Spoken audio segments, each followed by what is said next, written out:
wasiirka horumarinta maaliyadda Soomaaliland Dr. Saad Ali Shirey sidoo kale agaasimaha guud ee wasaaraddaasi ayaa maanta socdaal uu ku yimi magaalada Berbera waxa uu la kulmay maamulka iyo shaqaalaha kastamka magaalada Berbera isagoo sidoo kale wasiirku kormeer ku soo maray xafiisyada uu kastamku ku leeyahay dekedda Berbera iyo sidoo kale badeecadaha kala duwan ee ka soo degay iyo kuwa ka dhoofaya dekedda Berbera waxa halkaasi wasiirka iyo agaasimaha guud warbixin ka siinayay maamulaha kastamka Berbera Cabdiraxmaan Ciro iyo sidoo kale qaar ka mid ah shaqaalaha iyo howlwadeennada kastamka Berbera wasiirku socdaal dheer iyo xog urursi kadib waxa uu kulan la qaatay qaar ka mid ah ganacsatada wax kala soo degay dekedda weyn ee Berbera waxaana ka cashuurta kastamka iyo sidoo kale madaxda shirkadda DB World iyo maamulka dekedda Berbera muddo shir ay wada qaateen mas'uuliyiintaasi kadib waxa saxaafadda la hadlay kana warramay waxyaabihii ku saabsanaa socdaalka wasiirka iyo agaasimaha guud ee wasaaradda maaliyaddu maray ku xigeenka dekedda Berbera Cabdilaahi Xasan Mataan waxaana hadaladiisii ka mid ahaa inta kadibna maanta ujeedada shirku waxay ahayd in lala kulmo stakeholderska ama dadka muxuu ahaa shaqada dekedda haya ee xagga xukuumadda iyo xagga dadka isticmaalaba marka waxa noo yimi halka kan kastamkii baa nala jooga Cabdiraxmaan waxa nala joogay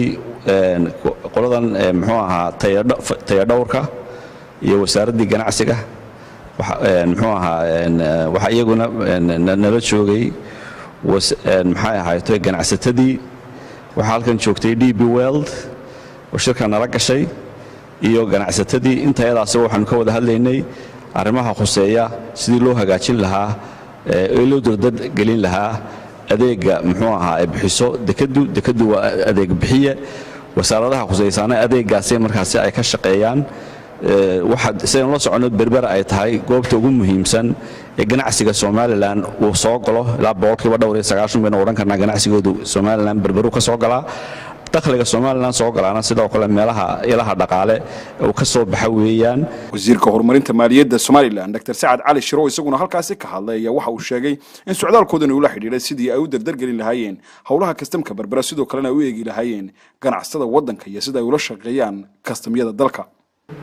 waxaanu ku nimi aniga iyo agaasimaha guud ee wasaaradda maaliyadda socdaal shaqo ayaan halkan ku nimi socdaalka shaqo wuxuu leeyahay laba ujeedo waxay inaanu ku sameeyno kormeer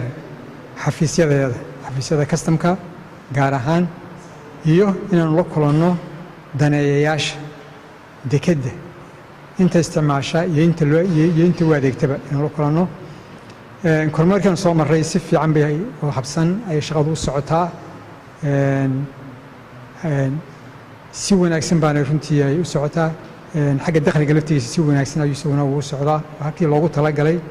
ayuu maraya marka loo eego kala hore sanadkan runtii dakhligu ka sarreeya bishii January marka loo eego wasiirku waxa uu sheegay in kulan la qaateen daneeyayaasha ku xidhan wasaaradda maaliyadda oo ay ka wada hadleen sidii loo fududeyn lahaa ganacsiga ka soo degaya dekedda weyn ee Berbera dhinaca kale markaan ka hadlo wixii aanu isniri adeegayaasha ama daneeyayaasha dekedda halkan waxaan isugu nimi sidii uu sheegay maariye ku-xigeenku 4 qolo ganacsatada oo isticmaasha dekedda annaka oo ka soconna kastamka iyo wasaaradda maaliyadda qolada DB World iyo hay'addan maxay leedahay dekedaha waxaana weheliyay wasaaradda ganacsiga iyo fayadhowrka iyo hay'adda fayadhowrka amba quality control waxyaabo badan baan soo falaqaynay sidii kor loogu qaadi lahaa adeega dekedda oo dekeddeenu waxa ka mid tahay dekedaha waaweyn ee gobolka ka mid tahay waxaynu u baahanay dekeddeenu noqoto had iyo jeer ay ganacsadu ay doorato ay ka soo dejiso alaabta ganacsadu waxay runtii ay muujiyeen aad iyo aad ugu qanacsan yihiin adeegga imika loo sameeyo aad bay ugu qanacsan yihiin alxamdulillahi rabbil caalamiin waxaasay tilmaameen mataqaanaa arrimo yar loo jiro loo baahan yahay laftooda wax laga qabto ay ka mid tahay xafiisyada kastamka oo runtii kooban oo kuwii loogu talagalay in loogu adeego dadka markii dekeddu ay yarayd dekedda way ballaartay dadkina way ballaadheen zaxmad bay abuurtay had iyo abuuran xafiisyada yaryar had iyo jeer marka arrinkaa waxbaanu ka qabanaynaa waxay kaloo ay laftooda noo soo jeediyeen sidii loo koobi lahaa habraaca la raaco marka qofku doonayo inuu alaab kala baxo dekedda imika qofku ku khasban yahay inuu maro meelo fara badan marka kuwaa laftigooda in lasoo koobo ay noo soo jeediyeen waxaan kaloo isku raacnay in guddi la sameeyo 2 heer isu yimaada heer sare oo isu yimaada 3 biloodba mar iyo heer farsamo oo isu yimaada 2 toddobaadba mar siday uga wada xaajoodaan waxyaabaha loo baahan yahay wax laga qabto sidii loo tayin lahaa dekedda marka kulankaasina si aad iyo aad u qiimo badan oo wanaagsan buu noogu dhacay mukhtaar cabdiraxmaan maxamuud telefishinka qaranka Somaliland Berbera